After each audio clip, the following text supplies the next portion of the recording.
Assalamualaikum warahmatullahi wabarakatuh. Good morning everybody. How are you today? I hope that you all always be fine. Well, as usually before we start our lesson today, let's pray together please. Pray begin. Bismillahirrahmanirrahim. Rabbi zidni ilma warzuqni fahma waj'alni minas sholihin. Amin. Well everybody, in this next occasion, I would like to give you learning video. So you have to watch my video up to the end. Let's check it out. Well everybody, in this next occasion, we would like to discuss about chapter 4. It is about the expression of giving and responding instruction or command. Dalam bahasa Indonesia berarti ungkapan memberikan dan merespon perintah. And this English materials is for 8th grade of MTS Waqid Hasim Surabaya. This is for first semester.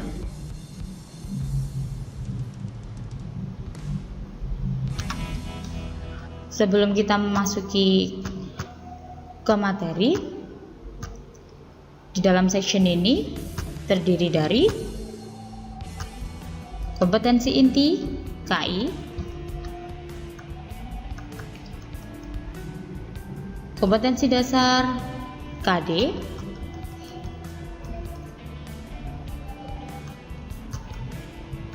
indikator, tujuan pembelajaran, dan yang terakhir adalah materi pembelajaran yang akan kita bahas setelah ini.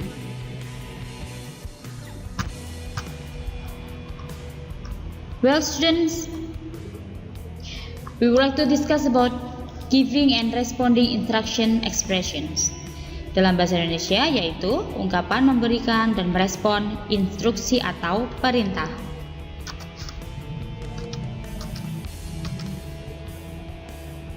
And the expression of giving and responding instruction aim, tujuan kita mempelajari ungkapan memberikan dan merespon perintah adalah giving instruction is an expression that is used in order that other person does what we instruct or request. Jadi tujuannya adalah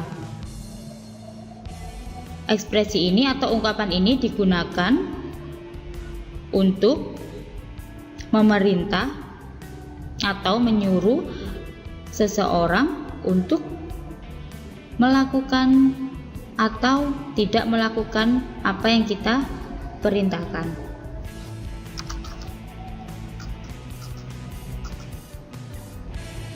And the expression of giving and responding instruction characteristic. Ada beberapa ciri-ciri dari ungkapan meminta dan merespon perintah. Oke, yang pertama,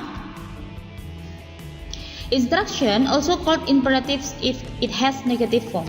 Jadi kita bisa menyebut instruksi atau ekspresi ungkapan instruksi ini sebagai imperative sentence. Dalam bahasa Indonesia, imperative sentence adalah kalimat larangan, ya. Jika bentuknya adalah mengandung kalimat negatif, yaitu mengandung kata not. Dan kemudian yang kedua, you can begin the sentence with a verb or to be and end with an object, a person, a thing, or adjective.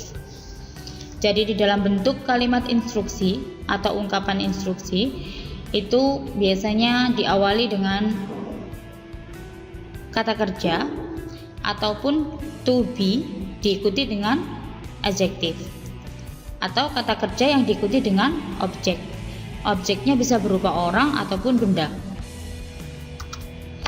And then instructions are directly addressed to the person who has to do them. Jadi di dalam instruksi atau di dalam ungkapan instruksi atau perintah itu berisi mengacu pada seseorang yang harus melakukan perintah atau instruksi tersebut. Therefore, instructions are one of the few types of English sentences that do not need a subject. Nah, jadi di dalam kalimat perintah ini biasanya tidak membutuhkan subjek ya. Seperti misalnya kita memerintahkan seseorang untuk membuka pintu, kita hanya cukup meletakkan kata kerja diikuti dengan objek. Contohnya adalah open the door. Atau kita bisa juga menambahkan kata please. Dan kata please tersebut adalah untuk menambah sesuatu yang bersifat lebih sopan ketika kita menyuruh atau memerintah orang lain. And then instruction require the person receiving them to do something or to do stop doing it. Nah, jadi di dalam ungkapan instruksi itu berisi tentang menyuruh seseorang untuk melakukan sesuatu atau melarang seseorang untuk melakukan sesuatu. Okay, next. The expression of giving and responding instruction example. Contoh dari ungkapan memberikan dan merespon instruksi.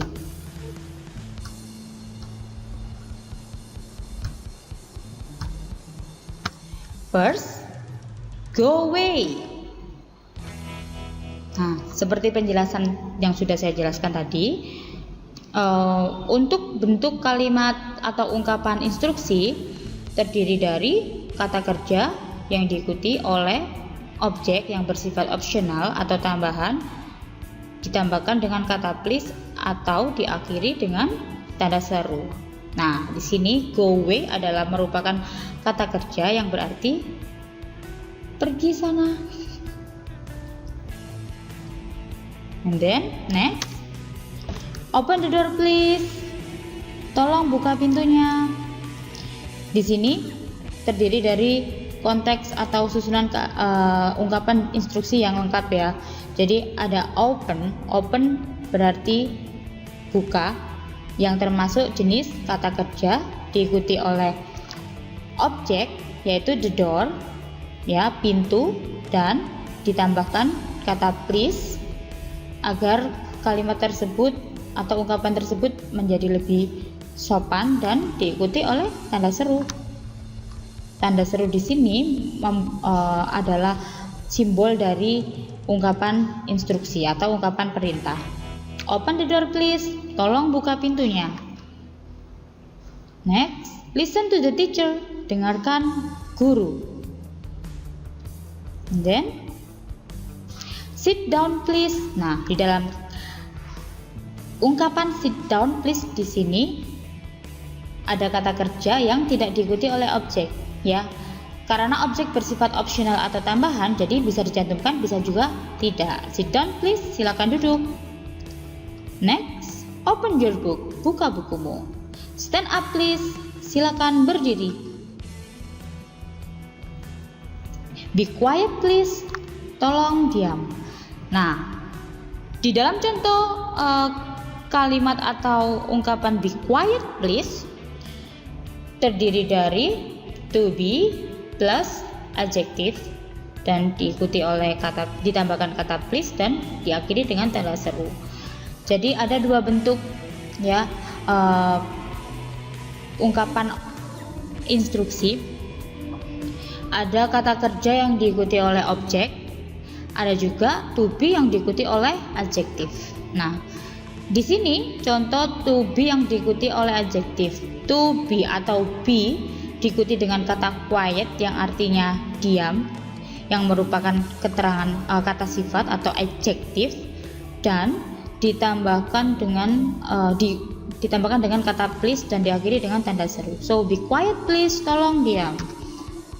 Next, be careful, hati-hati. Answer the phone please, silakan jawab teleponnya. Sama ya, answer adalah kata kerja yang diikuti oleh objek yaitu the phone, dan ditambahkan kata please dan diakhiri dengan tanda seru. Answer the phone please. So, ungkapan instruksi adalah contoh ungkapan yang susunan kalimatnya itu paling mudah untuk diaplikasikan atau paling mudah untuk diingat ya. Jadi susunannya ada kata kerja yang diikuti oleh objek yang bersifat optional, bisa dicantumkan bisa juga tidak, kemudian ditambahkan kata please dan diakhiri dengan tanda seru, atau bisa juga diikuti dengan kata to be, kemudian ditambahkan adjektif atau kata sifat, diikuti dengan kata please dan diakhiri dengan tanda seru. Next. Nah, don't touch me, jangan sentuh aku. Jika di dalam suatu kalimat mengandung kata not, berarti kalimat itu adalah kalimat yang maknanya adalah kalimat negatif. Nah, di dalam kalimat instruksi atau perintah, dalam ungkapan perintah itu kita juga bisa perintah itu bisa kita laksanakan, bisa juga tidak kita lakukan ya. Jadi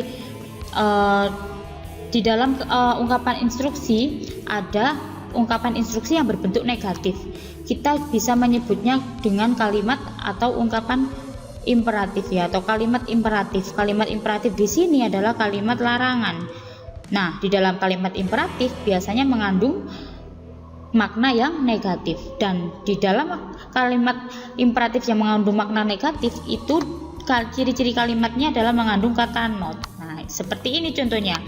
Don't touch me. Don't adalah panjangan dari do not ya. Kalau disingkat menjadi don't. Don't touch me berarti jangan sentuh aku. Ini merupakan kalimat imperatif atau kalimat larangan yang juga termasuk ke dalam ungkapan instruksi atau ungkapan perintah. Contoh lainnya adalah don't step on the grass, jangan menginjak rumput. Dan bentuk dari kalimat imperatif atau ungkapan instruksi yang negatif ada kata do not ya atau don't diikuti dengan kata kerja. Kata kerjanya bentuk pertama ya, atau infinitif.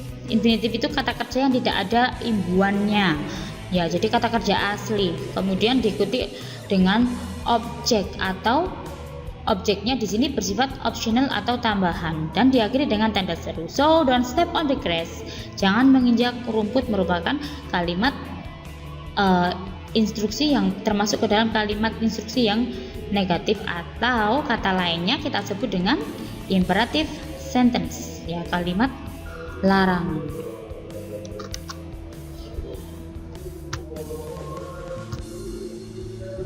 How to respond the instruction? Bagaimana cara merespon instruksi? We can respond the instruction by two ways. Okay, for the first, by doing what the speaker orders and refusing to do what the speaker says. Jadi kita dapat merespon atau menjawab instruksi itu dengan dua cara, yaitu yang pertama dengan melakukan apa yang dikatakan oleh pembicara, yang kedua dengan cara menolak atau tidak melakukan apa yang diperintahkan oleh pembicara. Pembicara di sini adalah lawan bicara kita.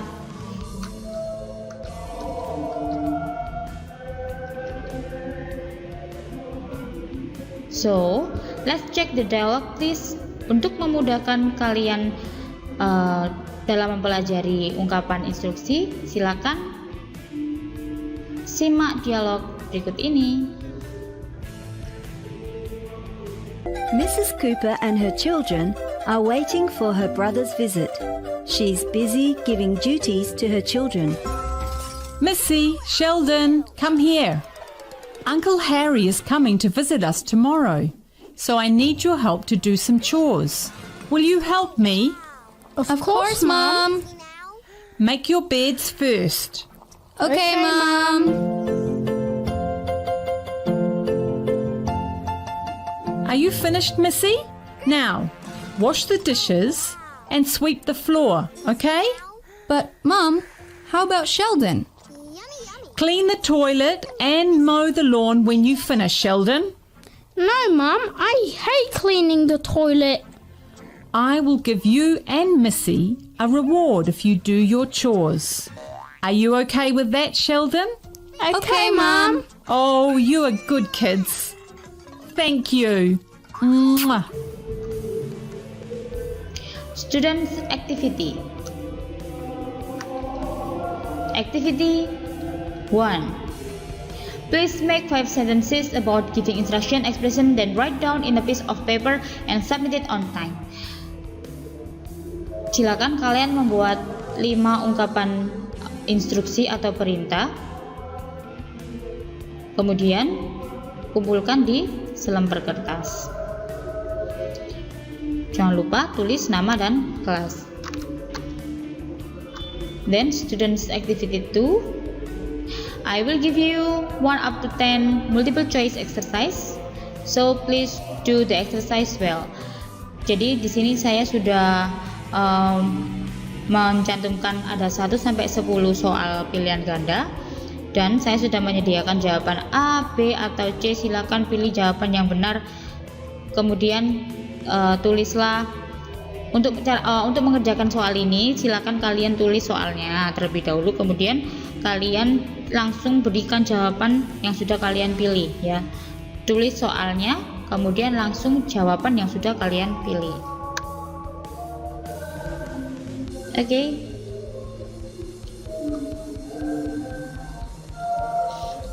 So test assessment here. The teacher will give 20 points for its number if you make your instruction in correct form. Jadi untuk activity 1, tugas yang pertama, gurumu akan menilai atau memberikan skor 20 poin untuk tiap-tiap nomor, untuk tiap-tiap ungkapan yang sudah kalian buat. Kan jumlahnya tadi ada 5 ya, berarti kalau kalian menulis atau membuat ungkapan dengan konteks yang benar maka nilainya adalah 100, karena di masing-masing nomor nilainya adalah 20 poin. And then for activity 2, your teacher will give 100 points for activity 2 if you can do it well. Jadi untuk student activity 2 ya, untuk aktivitas murid yang kedua, jika kalian dapat menjawab dengan tepat maka nilainya adalah 100 poin. Okay, thank you very much for your kind attention.